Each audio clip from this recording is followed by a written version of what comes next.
Hey, I'm Tom from North County Lawnmower. Today I just wanted to show you how to repair a rewind on a BG86 or any handheld blower fairly similar. So this particular one, the rope broke on the handle. So what we do is we take a 3-foot piece of a number 3mm rope, and I usually like to burn off these ends. So I'll just usually take a torch. You can use a lighter and then just kind of burn it off. And then take a rag. Try not to get it on your finger because it is hot. Burn that off.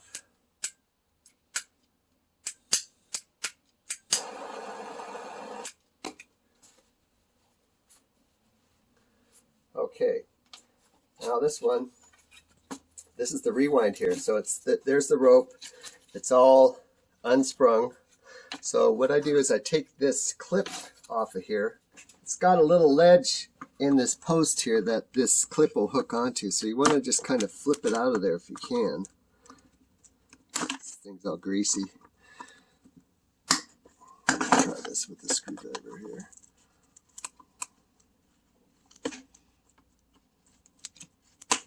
There we go. So see, that's over top there.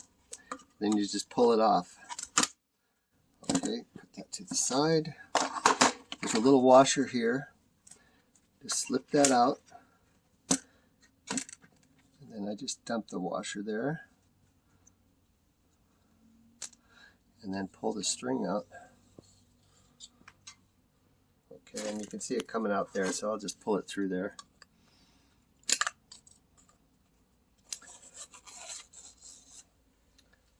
Rid of it. And lots of times when you do these rewinds, you want to make sure that you put it through the hole in the starter housing first. So I'll put that through there, feed it up through that hole, and just grab it.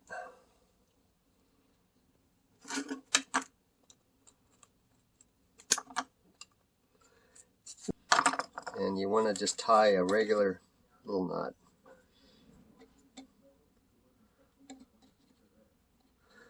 Just about so. Usually what I do is I just take this and just kind of pull it up. Just make sure it doesn't come loose. And that's pretty good there. So what I do is I'll kind of tuck this little tip in as I'm pulling it down. So it's not necessary, but I just like to clean it up kind of that way. Push it in, pull it tight. There, it's kind of locked in. See that? And usually what I'll do is I'll put a little bit of grease on this. I like to use this Amsoil spray grease because it's really easy to use, easy to put on there. So put a little bit of grease on there, and slide this rope reel on. Basically, what you want to do, you see that little end of the spring there? That has to go in this groove here. So I line it up. Let me wipe that off a bit.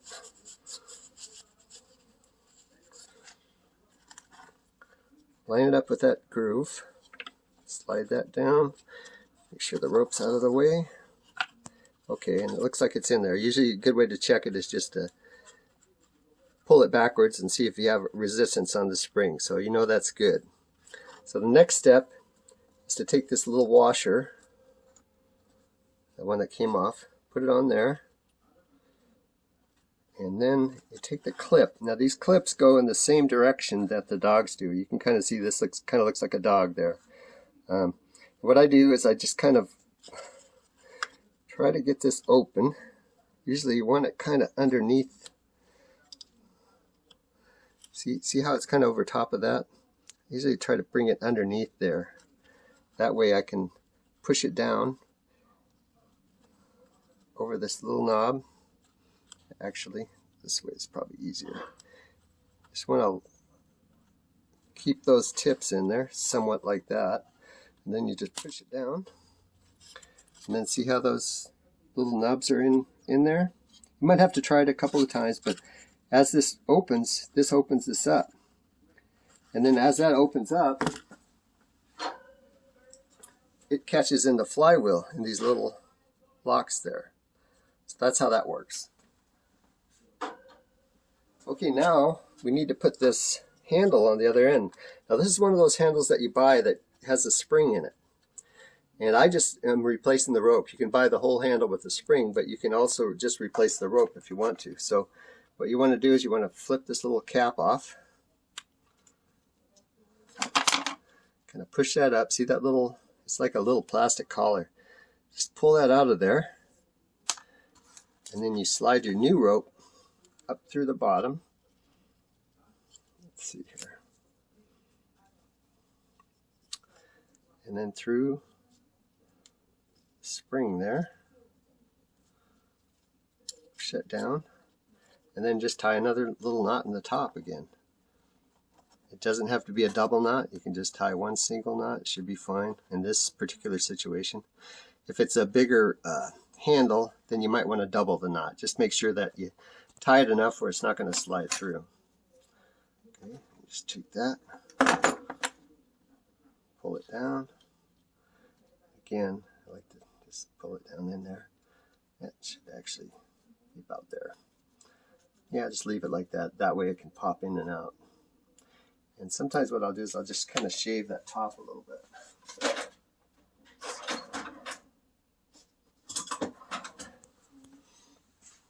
Not totally necessary. I think it'll be okay. Clip that off. A shot of this.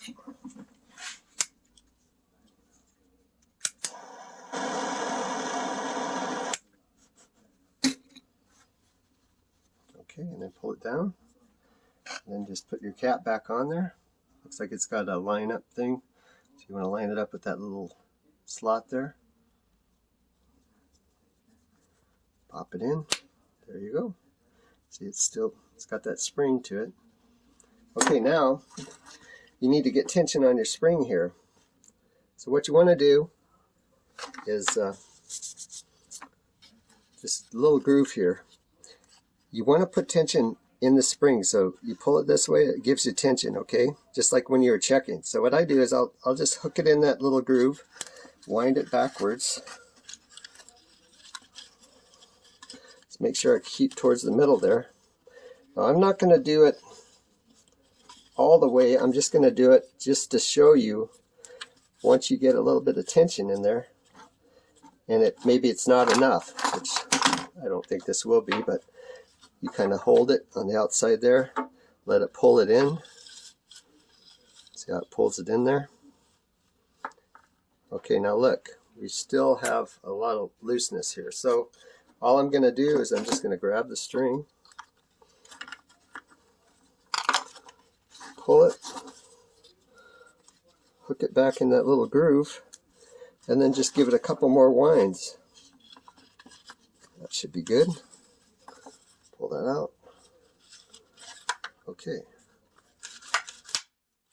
Now we got tension. Now, one of the things you got to watch when you do these rope rewinds is don't go too big on the rope there, because if you go too big, it'll come off the reel. So that's just perfect. And see how when you pull it, it pulls those little dogs out to grab that flywheel. Now you can bolt it back on. And that's the BG86 rewind.